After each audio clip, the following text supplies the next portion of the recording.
Finally আমি নিয়ে নিয়েছি DJI Osmo Action 3 adventure combo. আজকে আনবক্সিং করে দেখাবো যে এই অ্যাডভেঞ্চার কম্বো প্যাকের মধ্যে কি কি অ্যাসেসরিজ আমরা পেতে পারি।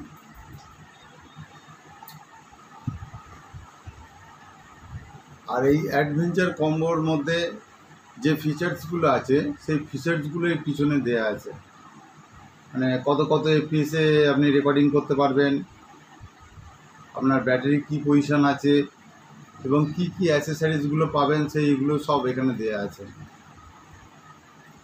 চলুন দেখা যাক, বক্সটা আনবক্সিং করি। বক্স ওপেন করার পরে এখানে কিছু ম্যানুয়ালস দেখা যাবে, ডকুমেন্টস আছে, ক্যামেরা সম্বন্ধে ইনস্ট্রাকশন দেওয়া আছে, কীভাবে মেমোরি কার্ড ইনসার্ট করতে হয়, ব্যাটারি কোথা দিয়ে ইনসার্ট করতে হয় তার ডিটেলসগুলো এখানে দেওয়া আছে, চার্জার কানেক্টার কোথায় ইনসার্ট হবে এই ডিটেলসগুলো দেওয়া আছে, ডকুমেন্টস আছে। আর এটা কিউআর কোড আছে, এটা মোবাইলে স্ক্যান করে এই DJI মেমো অ্যাপটা যদি ইনস্টল করা হয় তাহলে এখান থেকে আমরা ভিডিও ক্যাপচার করতে পারবো, ক্যামেরা থেকে যে ভিডিওগুলো আছে সেই ভিডিওগুলো ক্যাপচার করতে পারবো এবং সেগুলোকে এডিটও করতে পারবো এই DJI মেমো অ্যাপের মাধ্যমে। এখানে ক্যামেরা আছে, DJI Osmo Action 3, এটা কম্বো প্যাক আছে যার মধ্যে সবই ইনক্লুডেড আছে। এটা লেন্স আছে, এটা ফ্রন্ট ডিসপ্লে আছে, এটা ব্যাক ডিসপ্লে আছে, এখানে কুইক রেকর্ডিং বটম আছে এবং এই সাইডে পাওয়ার বটম আছে, এবং এখানে ম্যাগনেটিক মাউন্ট ইনস্টল করার জন্য লাগানোর জন্য এখানে জায়গা করা আছে, এবং এখানে এটা চার্জিং কানেক্টার আছে, এখানে ক্যামেরার চার্জিং কানেক্টার।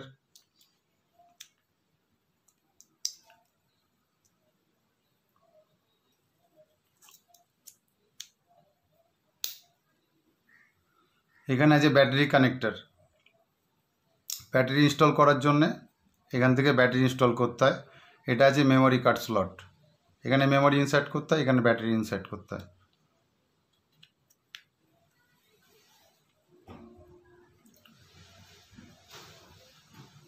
এখানে আছে ব্যাটারি, এর মধ্যে 3টে ব্যাটারি থাকে, যেহেতু এটা কম্বো প্যাক আছে 3টে ব্যাটারি ফুল চার্জ থাকলে এখানে 3টে লাইটই গ্রিন হয়ে জ্বলবে, এবং এটা খুললে এর মধ্যে 3টে ব্যাটারি দেখা যাবে। এবং আপনার যদি এক্সট্রা মেমোরি কার্ড থাকে সেই মেমোরি কার্ডগুলো রাখার জায়গাও এখানে দেওয়া আছে।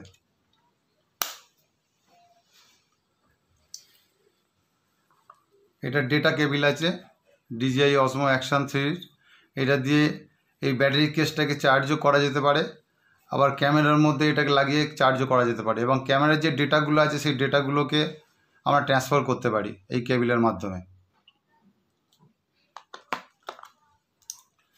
এখানে দুটো ম্যাগনেটিক মাউন্ট আছে, যেটা আমরা স্টিকের মধ্যে লাগিয়ে এই ক্যামেরার মধ্যে লাগিয়ে এই মাউন্টটিকে ক্যামেরার মধ্যে লাগিয়ে এবং DJI লোগোটাকে সামনে রেখে DJI ক্যামেরা লেন্স যেদিকে আছে সেদিকে এটাকে লাগাতে হবে, এবং এটাকে প্রেস করলে আবার এটা খুলে আসবে।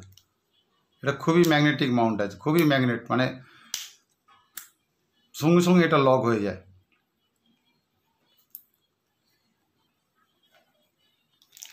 এটা দুটো থাকে ম্যাগনেটিক মাউন্ট, একটা বেস মাউন্ট হিসাবে ইউজ করতে পারেন, একটা আপনি ট্রাইপডে ইউজ করতে পারেন, বা এর সাথে যে স্টিকটা দেওয়া আছে সেই স্টিকের মধ্যেও এটা ব্যবহার করতে পারেন।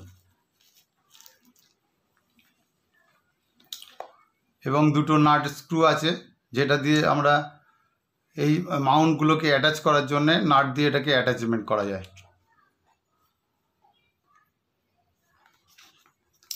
এর মধ্যে একটি বক্স থাকে যার মধ্যে ক্যামেরা কেস আর বেস মাউন্ট যেটা বলছিলাম, এই বেস মাউন্টটার মধ্যে আমরা এটাকে ইনস্টল করে এখানে নাট দিয়ে এটাকে লাগাতে পারি, এটাকে নাট দিয়ে এখানে লাগাতে পারি।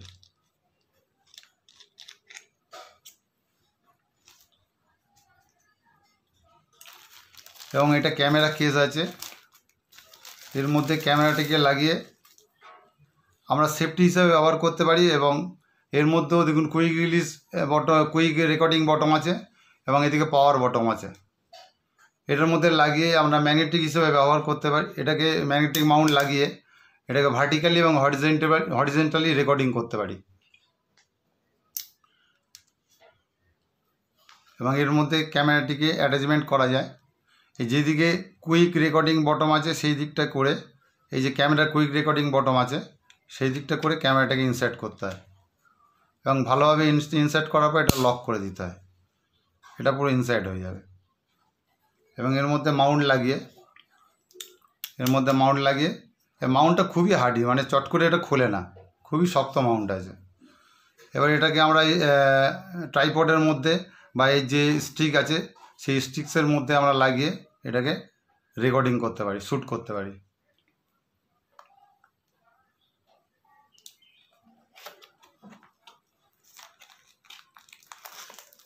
এখানে স্টিক্স আছে, এটা 1.5 মিটার লম্বা আছে এবং ক্যামেরাটি 16 মিটার পর্যন্ত ওয়াটারপ্রুফ আছে, মানে 16 মিটার জলের তলায় এটাকে নিয়ে যাওয়া যেতে পারে। এটা স্টিক আছে, এটা এক্সটেন্ড করলে অনেকটা লম্বা হয়, বড় হয়।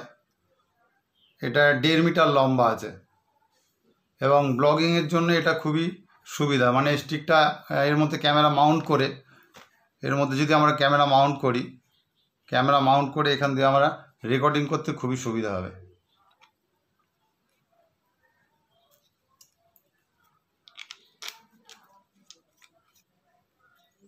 এই যে ক্যামেরাটা এইভাবে মাউন্ট করতে হয়। এবার আপনার যেমন খুশি আপনি তেমন এটা রেকর্ডিং করতে পারেন ক্যামেরা মাউন্ট করে। এবং স্টিকটা আপনার 1.5 মিটার পর্যন্ত লম্বা হবে, আপ টু। আপনি যদি লম্বা করেন এটা 1.5 মিটার পর্যন্ত লম্বা হবে।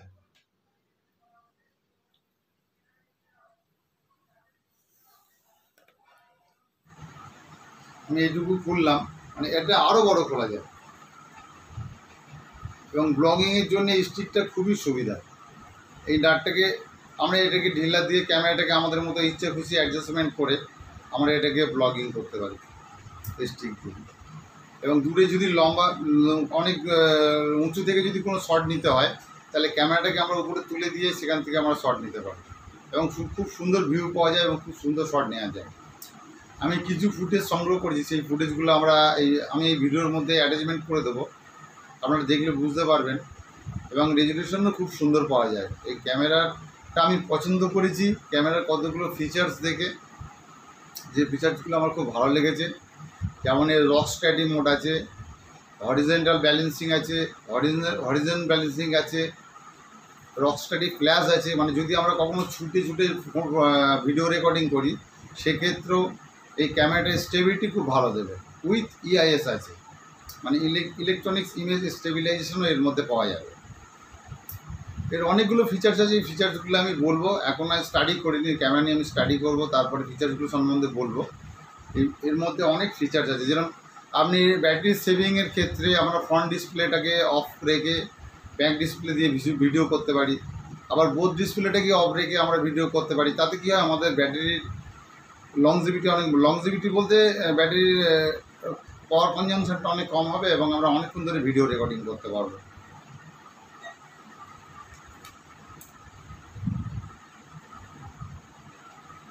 এই ট্রাইপড দিয়ে ভিডিও রেকর্ডিং করা যাবে, খুব সুন্দর। এটা স্টিকটা দেওয়া আছে, এর মধ্যে আপনারা ট্রাইপডও সেট করতে পারেন। ট্রাইপড সেট করেও এর মধ্যে কোনো দূরে জায়গায় বসিয়ে আপনারা ভিডিও রেকর্ডিং করতে পারেন, যে কেউ ভিডিও রেকর্ডিং করতে পারে, খুব ইজি। আর এটা খুব ইউজার ফ্রেন্ডলি আছে, মানে এর মেনুগুলো বা অপশানগুলো এত ইজি, মানে যে কেউ এই ক্যামেরাটা অপারেট করতে পারে। জাস্ট একটু স্টাডি করতে হবে, স্টাডি করলেই ক্যামেরাটা ইজিলি এটাকে অপারেট করা সম্ভব হয়। আর ব্যাটারি চার্জ দেওয়ার পজিশানগুলো দেখাবো।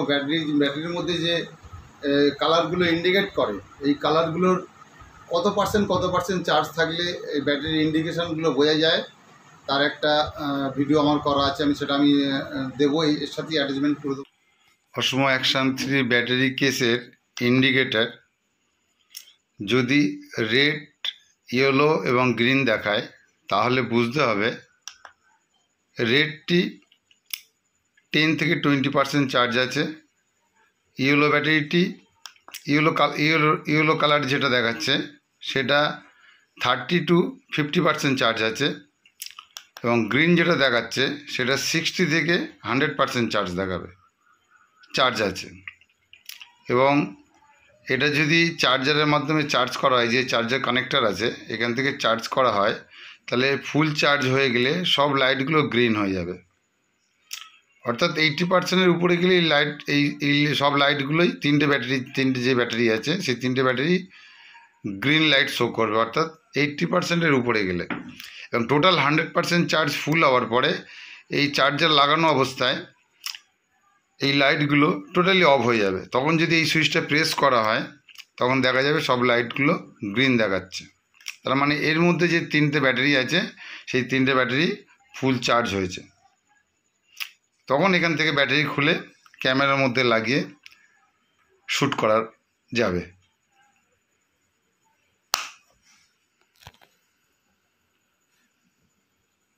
যেমন এই যে ব্যাটারিটা চার্জ হচ্ছে, এইটা নিভে গেছে, এই গ্রিন লাইটটা এখনও জ্বলছে, তার মানে এটা এখনও চার্জ হতে বাকি আছে।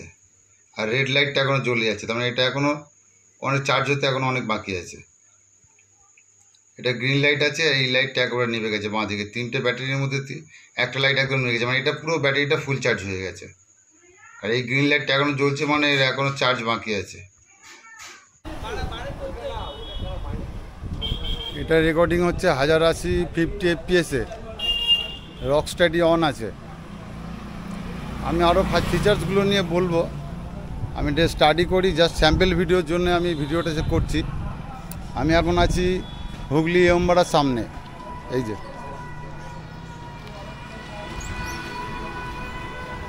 এখানে কনস্ট্রাকশনের কাজ চলছে, আউটার সাইডগুলো আরও কারুকার্য চলছে, নতুন করে কনস্ট্রাকশন হচ্ছে।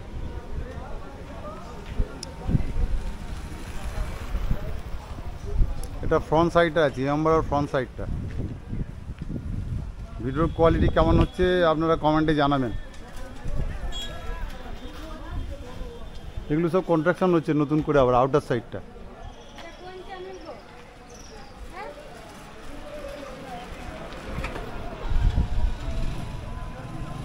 আপনারা এখান থেকে ইয়মবাড়ার সামনে থেকে ব্যান্ডেজ চার্চে যেতে পারেন, আবার ব্যান্ডেজ চার্চ থেকে অন্য জায়গাও যেতে পারেন, আবার ইয়মবাড়াতেও আসতে পারেন, গঙ্গাতেও আসা যায়। এটা ফ্রন্ট সাইড আছে।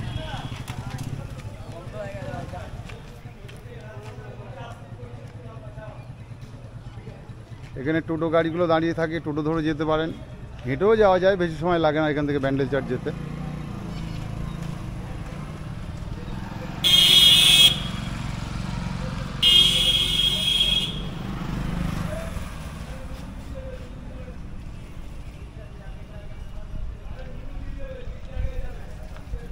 এটা হুগলি সেই বিখ্যাত ইয়মবাড়া।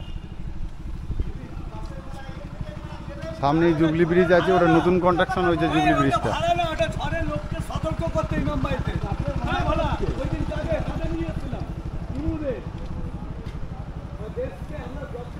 এটা ফ্রন্ট গেট আছে, এখান থেকে এন্ট্রি নিতে হয়।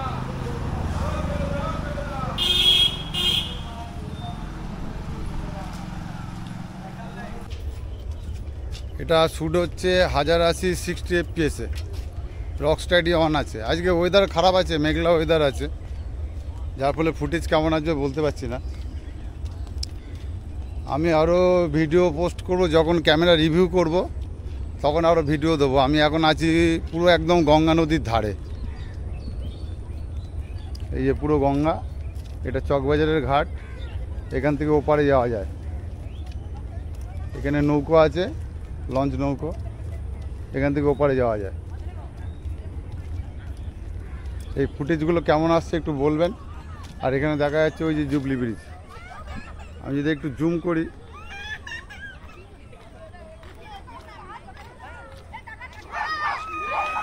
জুম করলে ছবির কোয়ালিটি হয়তো একটু খারাপ হতে পারে। এটা নতুন ব্রিজ, প্রথমে যেটা আছে ওটা পুরনো ব্রিজ, তারপরে ওটা আছে নতুন ব্রিজ, যেটা একদম হাইট দেখাচ্ছে, উঁচু দেখাচ্ছে।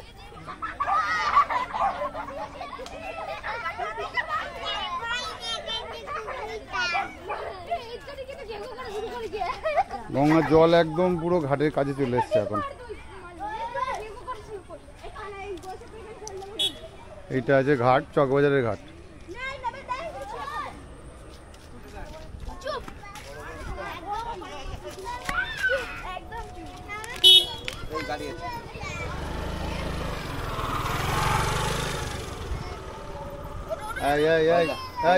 এই